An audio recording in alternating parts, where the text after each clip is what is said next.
ఇకపై చెల్లదు. ఓట్లు బీసీ ఎస్సీ ఎస్టీల సీట్లు రెడ్డి వెలమలయ ఇకపై చెల్లదు, ఇకపై చెల్లదు. నమస్కారం, జై భీమ్.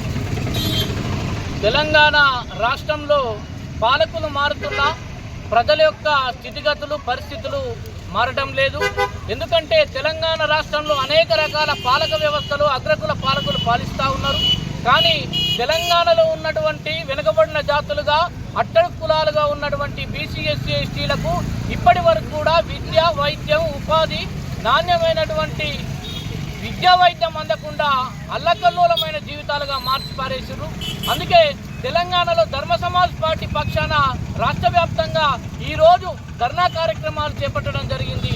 ఎందుకంటే ప్రతి మనిషికి ఒక సగటు పౌరుడు జీవించాలంటే తనకు కావలసింది విద్య వైద్యము ఉపాధి మరియు అదేవిధంగా ఆయనకు కావలసిన ఇల్లు భూములు కూడా ఈ 5 రకాల కనీస అవసరాలను తీర్చలేనటువంటి ప్రభుత్వాలు ఈ తెలంగాణలో ఉన్నా ఒకటే లేకున్నా ఒకటే.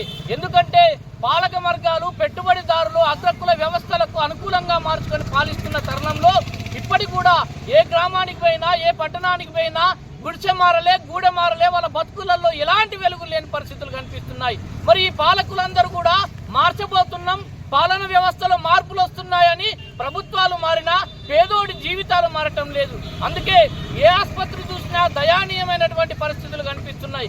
కనీసం పారాసిటమాల్లతోటే ఈ ఆసుపత్రులు నడిచే కాలం ఉంది. విద్య నాణ్యమైన విద్య ఎక్కడ కూడా నాణ్యమైన విద్యను అందించలేనటువంటి పరిస్థితుల్లో ప్రభుత్వాలు కొనసాగుతున్నాయి. ఇలాంటి ప్రభుత్వాలు ప్రజలకు అవసరం లేదు. ఇలాంటి ప్రభుత్వాలు ప్రజలకు అసలే అవసరం లేదు.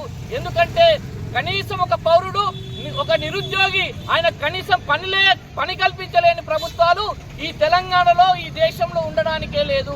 మనిషికి జీవించడానికి హక్కు ఇచ్చినటువంటి భారత రాజ్యాంగమే ఆయన జీవించడానికి పని కల్పించాలని, నాణ్యమైన విద్యను అందించాలని, నాణ్యమైనటువంటి ఆయనకు వైద్యాన్ని అందించాలని, ఏ అనారోగ్యంతో ఏ బిడ్డ చనిపోయినా అది ప్రభుత్వాలు చేసే హత్యగా మార్చాలని చెప్పేసి ఇవాళ ప్రతి పౌరుడికి తెలిసిన రాజ్యాంగం చెప్పేటటువంటి మాట. కానీ ఈ పాలక పక్షాలు కేవలం స్వార్థపూరిత రాజకీయాలు చేస్తూనే వాళ్ళ యొక్క సొంత రాజకీయాలు సొంత మనుగడ కోసం చేసే పోకడలు తప్ప ఈ ప్రజాక్షేమం కోసం జరిగే ఎక్కడ కూడా పాలన కనిపించట్లేదు. కావున తెలంగాణలో ఈ ప్రభుత్వం ఏదైతే అగ్రకుల రెడ్డి రాజ్యం ఇవాళ పాలకులుగా మారినరో వీళ్ళందరూ కూడా ఈ 5 గ్యారంటీలు అమలు చేయండి. అమలు చేయని పక్షంలో గద్దె దిగండి. మీకు చేతగాని పక్షంలో పాలక పక్షంగా ఉండడానికి అర్హత లేదు. ఎందుకంటే ఎంతో మంది ఆకలి చావులు చేస్తున్నారు, ఎంతో మంది గూడు లేక గుడ్డ లేక ఇలా అదోపాలవుతున్న పరిస్థితులు కనిపిస్తున్నాయి. అందుకే ప్రభుత్వానికి డిమాండ్ చేస్తా ఉన్నాం, మీరు ఈ 5 గ్యారంటీలు అమలు చేయకుండే గద్దె దిగిపోండి, బేషరతుగా రాజీనామా చేసి దిగిపోండి. ఇక పేదలమంతా కలిసి బీసీ ఎస్సీ ఎస్టీలందరూ కలిసి మేం పాలకవర్తలుగా మారి మా కన్నీళ్లు మా దుఃఖాన్ని మేమే తీర్చుకుంటాం, మీ అవసరం లేదని చెప్పేసి మేము డిమాండ్ చేస్తూ ఈ తెలంగాణలో అమలు చేయని పక్షంలో రాబోయే రోజులలో ఆమరణ నిరాహార దీక్షలు చేస్తాం.